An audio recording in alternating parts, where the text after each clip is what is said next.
आज के इस क्लास में पढ़ने वाले हैं समूह लागत या बैच कॉस्टिंग होता क्या है। समूह लागत के बारे में जानेंगे। वो समूह लागत उपकार लागत विधि का क्या है ही विस्तार है और इसके अंतर्गत जो है कार्य को विभिन्न समूहों में किया जाता है। जितने भी कार्य होते हैं उनको समूहों में बांटकर किया जाता है और प्रत्येक समूह की लागत की गणना अलग अलग की जाती है। जितने भी समूह होते हैं उनकी लागत की गणना अलग अलग करते हैं और यहाँ पर समूह से आशय एक समरूप वस्तुओं से है। ठीक है, समूह मीन्स क्या होता है, एक ही प्रकार की वस्तुओं जो है का निर्माण उस उद्योग में किया जाता है और जिनका उत्पादन एक साथ किया जाता है। एक ही प्रकार की वस्तु होगी तभी तो एक साथ उसका प्रोडक्शन किया जाएगा।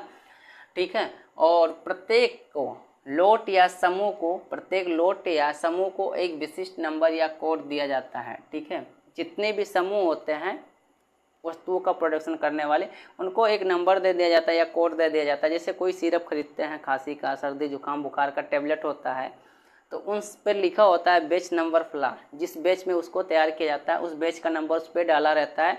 या साड़ी खरीदते हैं, सूट खरीदते हैं या कुछ भी खरीदते हैं तो उसमें जो है बैच नंबर लिखा होता है और उसी के आधार पर लागत का संग्रहण किया जाता है। ठीक है, और बैच के हिसाब पे क्या होता है उसका कलेक्शन किया जाता है। इस विधि के अनुसार एक समूह लागत की एक इकाई माना जाता है। ठीक है, इस विधि के अनुसार एक समूह को लागत की एक इकाई माना जाता है।